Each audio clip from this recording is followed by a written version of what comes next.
Hey all, welcome to the sixth session on private equity. Today we'll discuss the rounding of the partner. Rounding means the adding the partner in PE firm. So how it's work? Ever heard the rounding of partner in private equity and how big investor adjusts the stake behind the scene?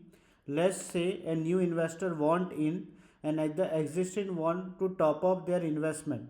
Fund manager round off partner stake to balance the capital commitment. Think like a splitting a pizza. Everyone get a fair share, but the fund makes sure no slice is uneven. Want to learn more PE secret? Hit the follow and stay tuned. So how work will answer. The rounding of the partner means adding the new LP before finalizing the fund size.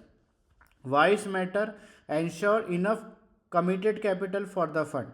Example, a PE fund 500 million may onboard new LP before closing the fund rising.